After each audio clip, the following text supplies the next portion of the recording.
Okay, everyone, good afternoon. Hi. My name is Jeremie Rykner, and I want to thank you first of all for being here. The simple fact that you're here means that either you're curious about social media or you understand the importance of social media marketing in today's world. So that's already a very good first step. Now, we can all assume that we all here have smartphones. And while I can bore you with many stats, facts, figures, and graphs, because we only have a limited time, so I want to give you as much practical information that you can actually start using today instead of bombarding you and giving you a lot of very nice graphs and stats. So let's try to get right into it. Let's talk a little bit about today's social media state in 2017. As you know, social media is very evolving platforms and industry that's changing all the time. That's why it's very important to always stay very ahead of the game, of the pack, and being a pioneer in using the latest platforms and techniques. And that's what we're going to cover today. So one thing I want to mention is that not only do we all have smartphones, but statistics say that most of you are going to watch your smartphone at least 3 or 5 times during this presentation. So that's okay with me. It's completely natural and it's expected. So we're all looking after attention. Attention is the game. Whether you like it personally or not, business-wise, you want your customer attention. You want your audience attention. Now, as you can see in the picture here, once upon a time, not a long time ago, for many, many years, from the time we were all in caves, there was a fire camp, and we were used to sit down at night and hear some stories from someone in the tribe and talk about it and laugh about it. And this situation used to be true for many, many years, just about maybe 10 years ago, 15 years ago when it started to change. So the focal point of attention, which had our centralized and undivided attention, was the television. And the TV, at least after the Second World War, starting in the 50s, used to be the center point of attention for all the family. So everyone used to sit around and look at this big screen. Now, things 10, 15 years ago started to change, and we moved on to a more devised world where you can see that people starting to use multiple devices. So some people you were using their tablets, some were using the laptop, some were playing with their mobile phones, but still there was a TV and some people were watching TV, whether part-time, whether with their full attention or their partial attention. But today, fast forward to 2017, it looks more like that. There is no TV anymore to be seen. Not only that, but everyone has at least one screen, if not 2 screens. And everyone, or some people, are also using earphones, so their whole attention is only upon their own screen.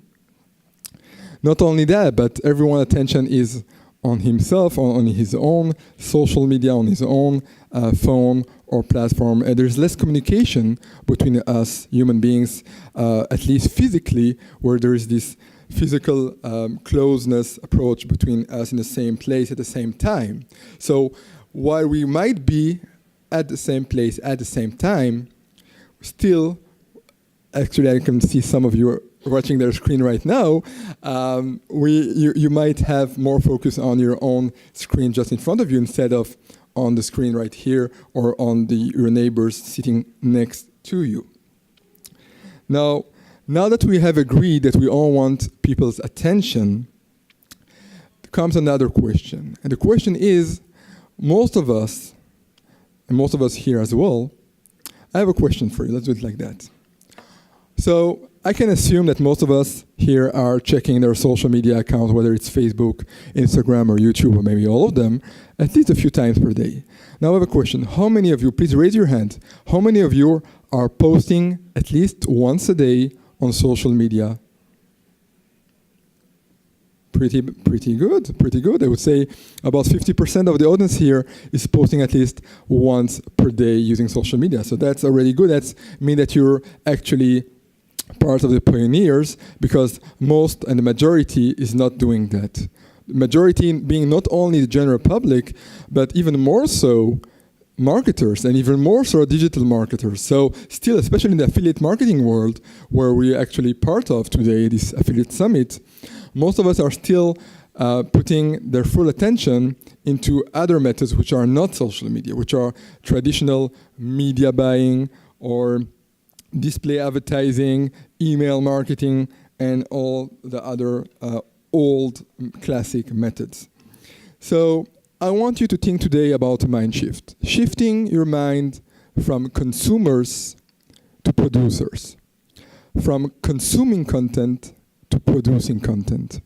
This is the one key to taking the path to social media success. Now, if we agree that we have to post content and start producing content on social media, then comes, of course, the question of what type and kind of content to post on social media. So here are a few types of content that I want you to think about when you're asking yourself, what should I post?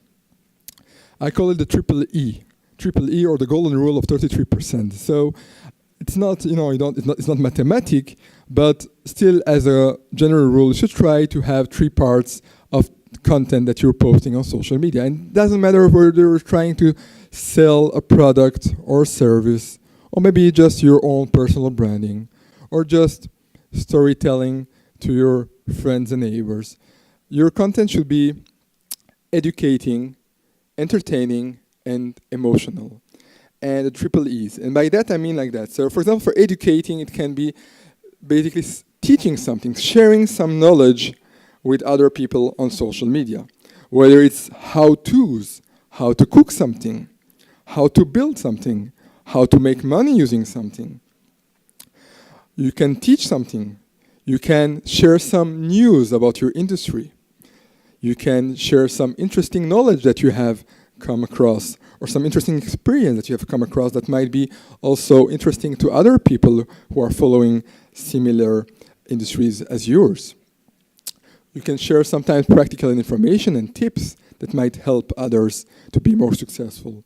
Or you might just do Q&As, questions and answer sessions, where you take some questions from your audience on social media and you reply to them and give them some practical, educating information. A second kind is entertaining.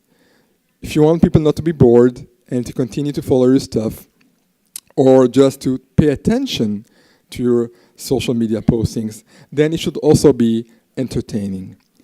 Entertaining can be different types of entertaining. It can be funny. It can be something which is nice enough to share with your friends or your colleagues on social media, something shareable. Or something visual, because visual is the most effective method to connect with other human beings. So text might be good to exchange information, but as they say, a picture is worth 1,000 words. The third type of content should be emotional. Emotional being something that other people can relate to, can identify with. So it can be something sharing from your real life, your day-to-day life. It can be something which is they can relate to. And by being yourself and by putting part of yourself on social media, you allow others to identify with you, to be able to share the same feelings and experiences with you. And when you share emotional types of content on social media, I want you to think about how other producers of content in traditional methods like TV or books are telling the story, using storytelling techniques. So like every good story, whether it's a drama story, a fiction, or a comedy, it should have a few parts. It should have a beginning, a middle, and an end. It should have also different kind of characters, attractive characters, characters that people can relate to. And those characters might have a depth. So they might be tall or short, young or old, funny, sad, aggressive, calm, whatever. Last thing about emotional content is because you want to post content on a regular basis, your content should also be some series content, some kind of soap opera content, meaning that someone who is seeing your content and following your content, he will come back tomorrow and he wants to see how the story continues, how the story evolves. So maybe for some of you, it can be just having different characters, not only yourself in your story. Maybe you want to incorporate your business partners. Some might be your villains even, you know. You have to be attractive, you have to be different. Some might be your mother-in-law, or your in-laws, your grandparents, whatever. Be original, be open-minded. One more thing about recommended content is called the VRIN principle. It's a principle which is used in marketing in a lot of different ways. In our side of social media content, I define it as the following. VRIN, standing for value, rare, inimitable, and non-substitutable. Meaning that your content should give value, as we discussed before. It should be rare because you don't want to put the same content as everyone else out there. And by rare, it might just mean being yourself, because everyone is unique. So even if you're speaking about the same topic as everyone else, just by giving out your own voice and not copying something from someone else, you become more rare. And by becoming more rare, you also become less imitable, because no one can copy you except yourself. And if they can't copy you and you have rare content, unique content, then also they can't replace you. Now that we talk and we agree that we want our customers' attention, and the best way to catch attention is using social media, and what types of content to post, then we go to the next question of where to post it and what are the most effective methods today to post your content on social media. I like to call it growth hacking major platforms.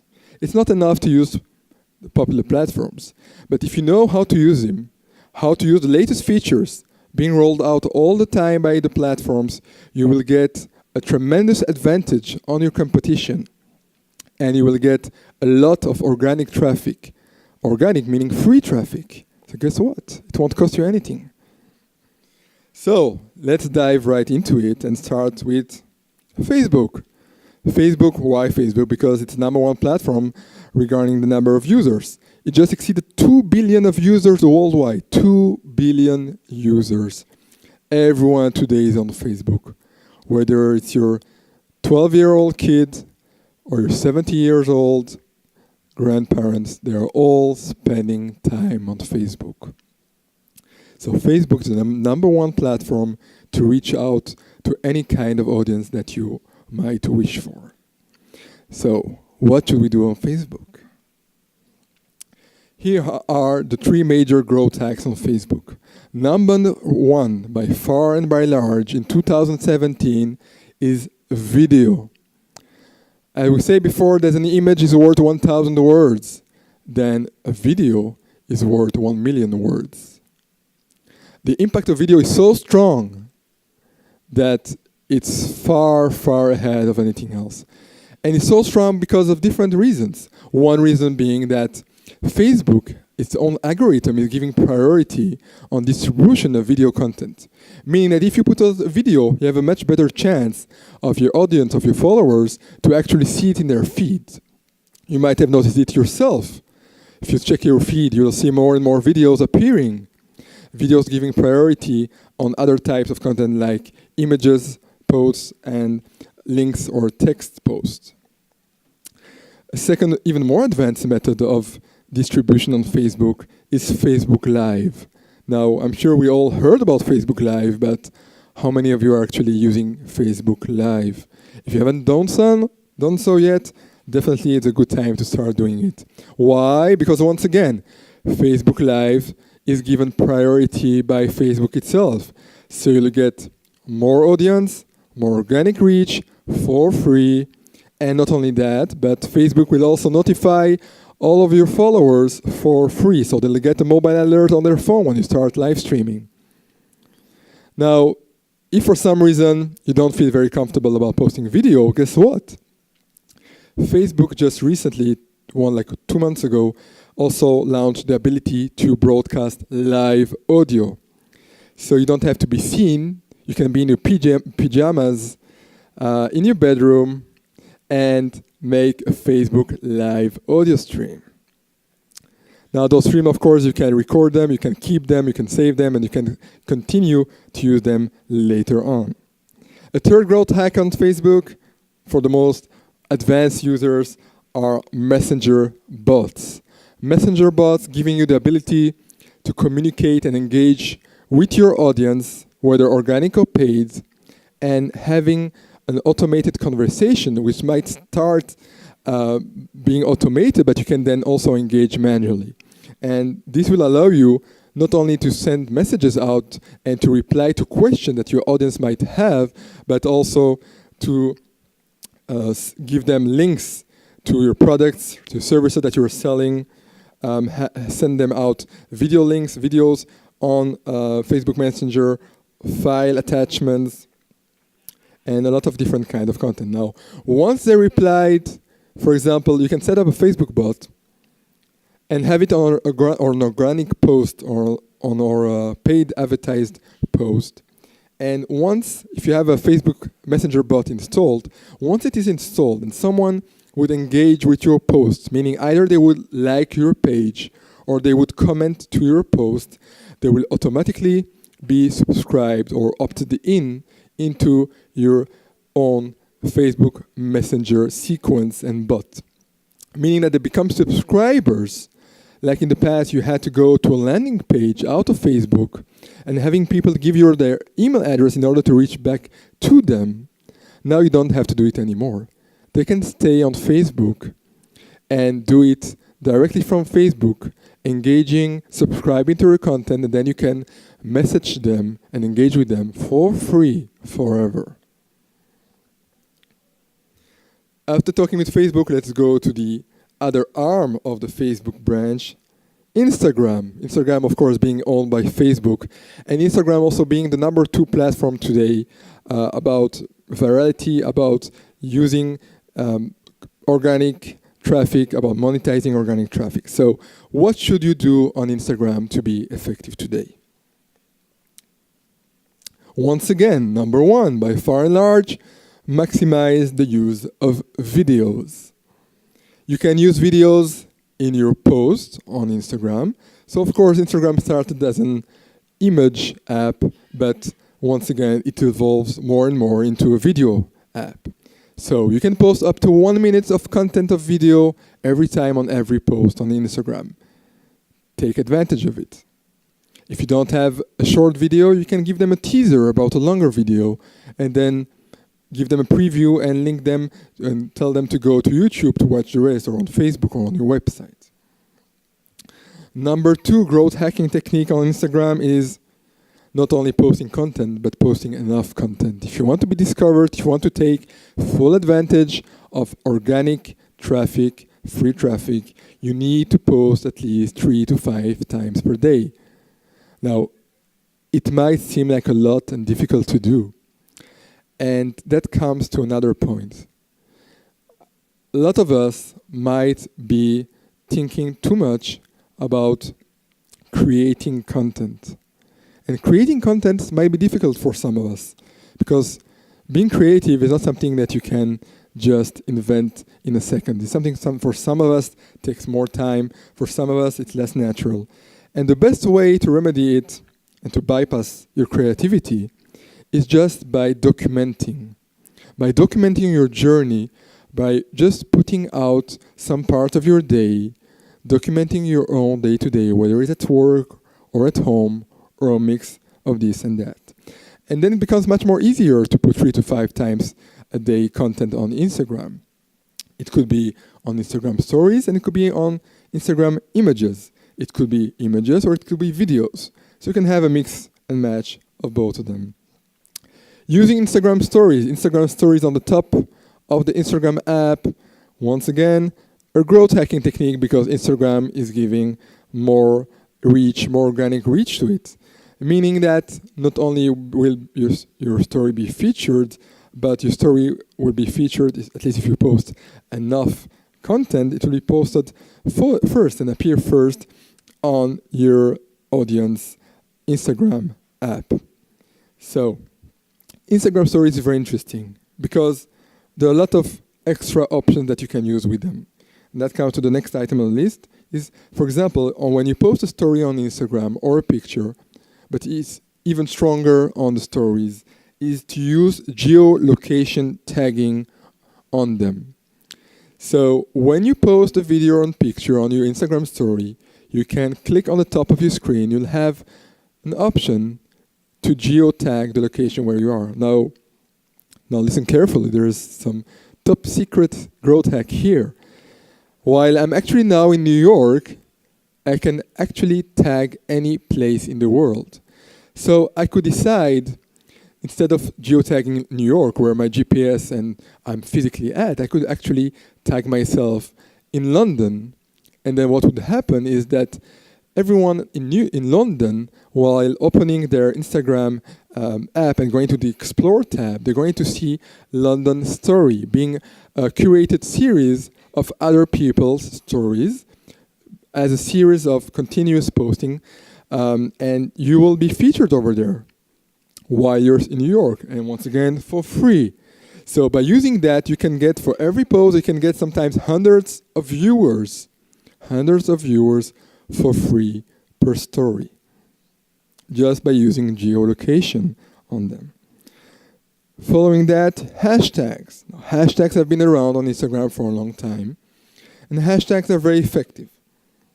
If you don't know, you might and you should use up to 30 hashtags per image that you post.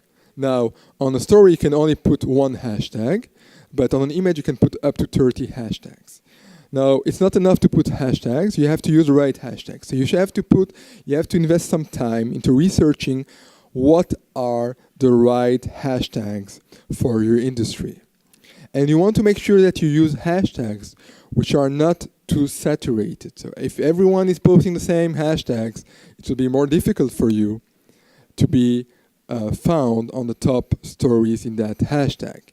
So you better be using second tier or third tier hashtags that still have demand, that people still search or tag or use, but are less popular. So there is no point in trying to compete with hashtags having millions of images every day. Use second tier or third tier will be much more effective. Lastly, regarding Instagram is the ability, like on Facebook, that rolled out a few months ago, to go live. To go live on Instagram, once again, with the same advantages for organic traffic as on Facebook. Your audience will get notified by a push notification that you're going live. Instagram will distribute and put your content in front of the feed. You can save the video for later and replay it if you want, and download it or post it on other platforms. YouTube, as we have 5 minutes left, let's try to make it a bit faster. So, YouTube, once again, you don't have to create content. You can also document your journey and post a vlog. A vlog being just part of sharing your story. Wherever you are today, just film a bit with your phone. You don't need some advanced equipment for that.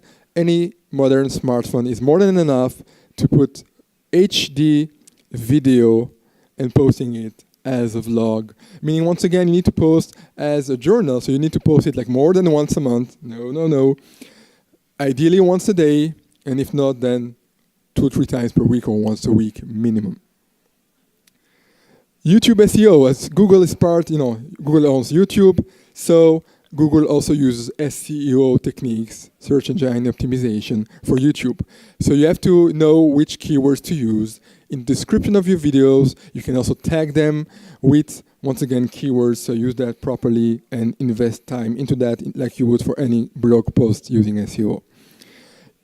As another method, growth hacking method to attract users and views on YouTube and to get found on YouTube, you can use trending subjects and clickbaits. For example, let's say that everyone is talking about fidget spinners.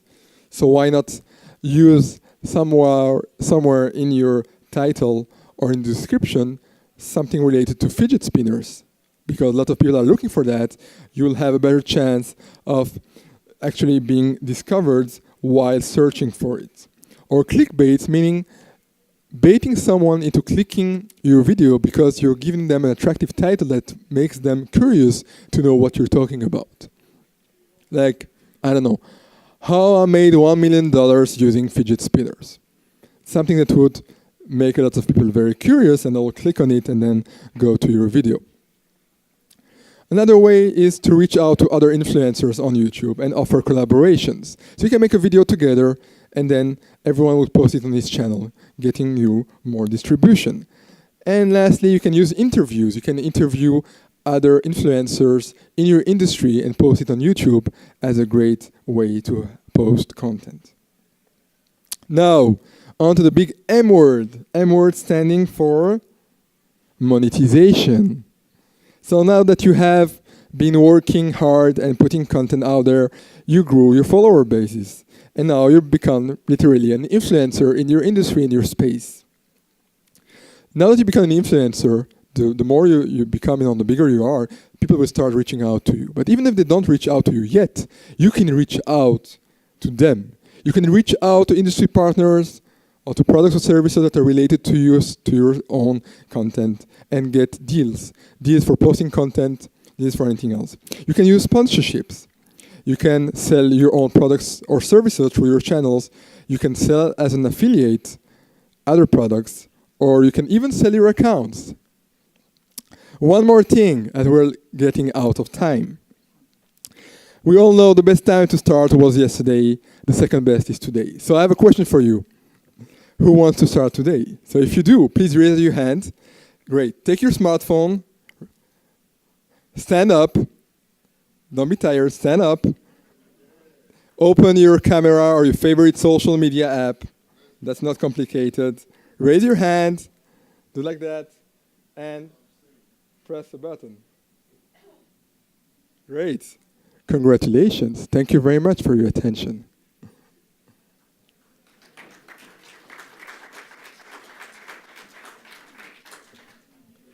Questions? No time for questions? Okay, so last slide. Here we go. Okay, I'm going to be staying here so you can ask all your questions. You can reach out to me, no problem. You also have the links on the last page. Okay. Here are all the ways to contact me. Thank you for your time.